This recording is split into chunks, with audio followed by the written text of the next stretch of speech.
Hey guys, today I will guide you through Xfolio's first major update. In this video we will cover importing a wallet with a mnemonic phrase, navigating through a price chart, trading synthetic derivatives, and a couple more new features and tweaks. Don't forget to subscribe to the channel, like this video, and join our Discord server with the link below. Let's get it started. First thing that got improved since the Chainlink hackathon release is the token data types. Instead of using different data structures for storing ERC20 tokens from Uniswap and synthetic derivatives from Synthetix, I created a unified data type and made parsing functions to convert any fetched data to it.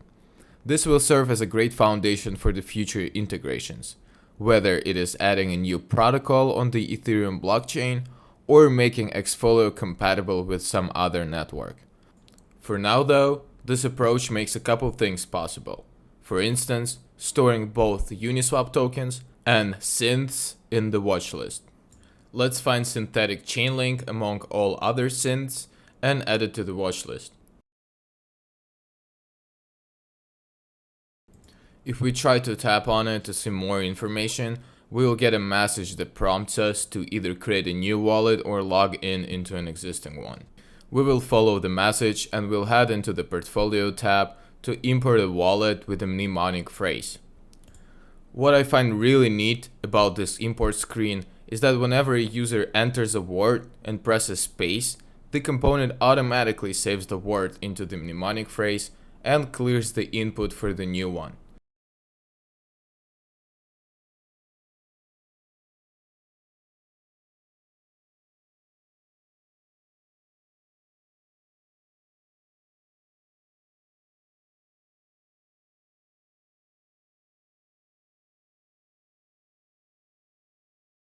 When the limit of 12 words is being reached, the input loses its focus, indicating that the mnemonic phrase is ready to be imported.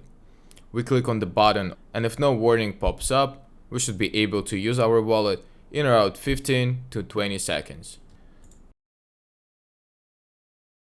The import has been successful and now we need to set a password.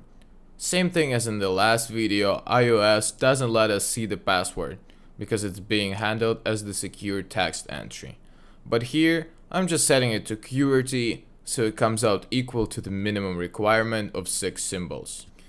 Now we can see this freshly imported wallet that I have preloaded with some Ether and SUSD on the Kovan test network.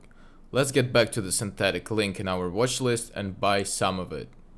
After loading the token data, we can see the same stats as we saw in the Chainlink hackathon release version and a brand new price chart that covers the price dynamic in the last 24 hours.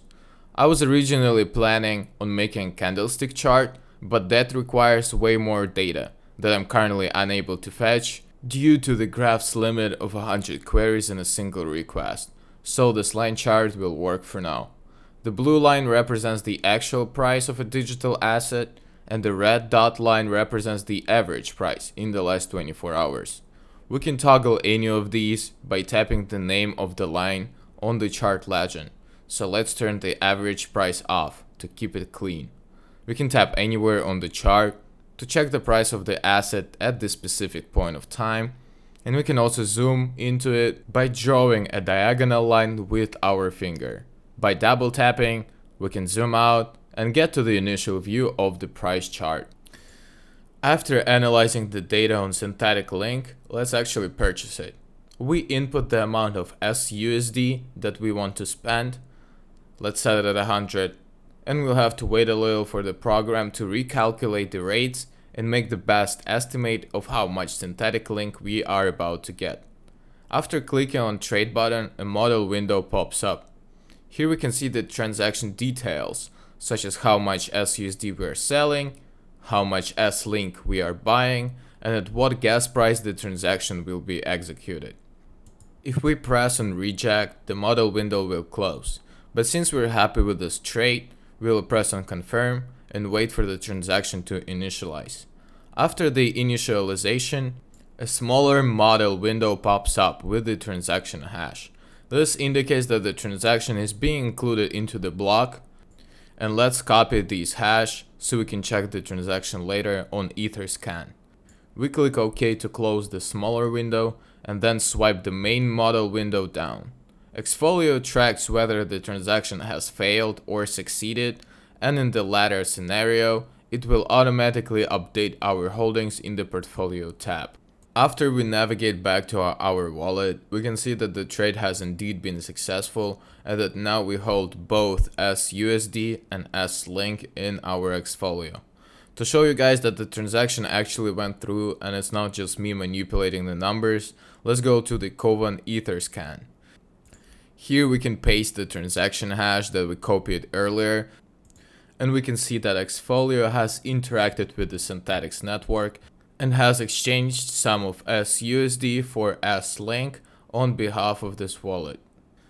That's about it for now.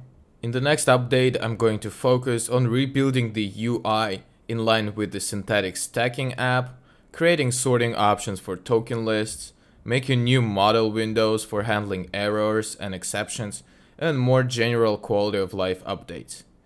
If you have any questions or suggestions, you can join our Discord channel with the link below and reach out to me there.